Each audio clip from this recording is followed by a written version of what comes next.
নিউজিল্যান্ডের বিপক্ষে টি-20 সিরিজে ওয়াইল্ড কার্ড হিসেবে সাব্বির রহমান একটা সুযোগ কি পাবেন? একইভাবে হাবিবুল বাশার সুমনের নেতৃত্বাধীন 4 সদস্যের নতুন নির্বাচক কমিটি ভবিষ্যৎ চিন্তা করে অন্তত 2 জন নতুন ক্রিকেটারকে সুযোগ দেওয়ার চ্যালেঞ্জটা নেবেন। বাংলাদেশ ক্রিকেট পিছিয়ে দেওয়ার অন্যতম প্রধান কারণ এই চ্যালেঞ্জগুলো নিতে না পারা।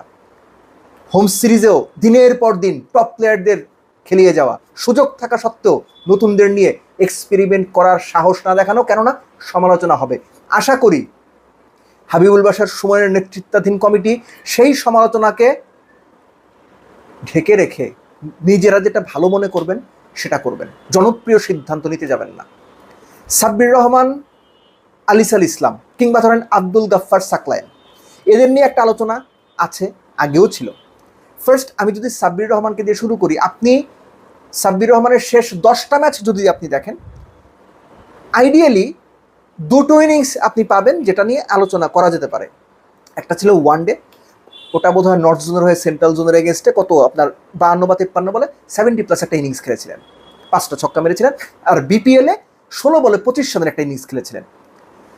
সাব্বিরের যে বিষয়টা, 34 বছর বয়স, তার যে অধারাবাহিকতা, ইনফ্যাক্ট বাংলাদেশে বেশিরভাগই তো অধারাবাহিক, কিন্তু যে ওয়াইল্ড কার্ড হিসেবে চিন্তা করা, সেটা নির্বাচক কমিটি করবেন কিনা এটা তাদের কল। তবে এই মুহূর্তে, এর আগে আমি বলেছিলাম যে সাব্বির যদি পারফর্ম না করেন, কোথাও যদি ভালো না করেন, তাকে কেন দলে আনবে? আমি এখনো সেই কথাই বলছি। কোথাও যদি তিনি পারফর্ম বা ধারাবাহিকভাবে পারফর্ম না করেন, তাকে আপনি টি-20 দলে বা যে কোনো ন্যাশনাল টিমে কেন আনবেন? Very unlikely. একই সাথে নির্বাচকরা এজন্যই বলছে যে একটা ওয়াইল্ড কার্ড খেলা, চান্সটা নেওয়া যায় কিনা, নির্বাচকরা যদি ভাবেন, আমি তাতে কোনো দোষ দেখি না। যে জায়গাটা ইম্পর্টেন্ট আমার কাছে মনে হয় পার্টিকুলার 2 জন ক্রিকেটার, আব্দুল গাফফার সাকলায়েন এবং আলিসাল ইসলাম, 2 জনেই স্পেশালিস্ট টি-20 প্লেয়ার, একদম স্পেশালিস্ট টি-20 প্লেয়ার। আলিসের ব্যাপারটা একটুখানি স্পেশাল এই জন্য, বাংলাদেশে মিস্ট্রি স্পিনার বলতে আমরা যেটা বুঝি বা স্বাভাবিকভাবে দেখে থাকি, আলিস ছাড়া কেউ নাই। সো এই কারণে আলিসের যে রিসেন্ট পারফরমেন্স, নতুন বলে বল করা, পাওয়ার প্লেতে বল করা, মিডল ওভারে বল করা, উইকেট তোলা, রান আটকে রাখা, এই যুগের ক্রিকেটেও 6-এর সামান্য উপরে টি-20 ইকোনমি, ভালো উইকেটেও এটা আলিসকে স্পেশাল করেছে। এর আগে জাতীয় দলের সুযোগ পেয়েছিলেন, ইনজুরির কারণে সেই সুযোগটা কাজে লাগাতে পারেননি, খেলতেই পারেননি। নির্বাচকরা এই চ্যালেঞ্জটা নেবেন কিনা যে রিশাদের পাশাপাশি যদি দলে একজন মিস্ট্রি স্পিনার থাকে, সেটা বাংলাদেশ দলকে একটা ভালো ব্যালেন্স দিতে পারে। স্পেসিফিক্যালি নিউজিল্যান্ডের এই দলটা যখন বাংলাদেশে আসবে, নিউজিল্যান্ডের এই দলটাও বলছি, মানে পরিচিত অনেক নাম হয়তো নেই, কিন্তু still it's a very strong side. So Bangladesh cricket board টি-20 বিবেচনায় ওই চ্যালেঞ্জটা নেবে কিনা, আলিসকে অ্যাকোমোডেট করবে কিনা। আব্দুল গাফফার সাকলায়েন, শুধু সংখ্যা দিয়ে এই আলিস বা সাকলায়েনদের ইম্প্যাক্টটা বোঝানো যাবে না। আপনি সাকলায়েনের রান যদি দেখেন, সবশেষ 10 ম্যাচে 15, 16, 17, 18, 32 এরকম ইম্প্যাক্টফুল ইনিংস খেলেছেন।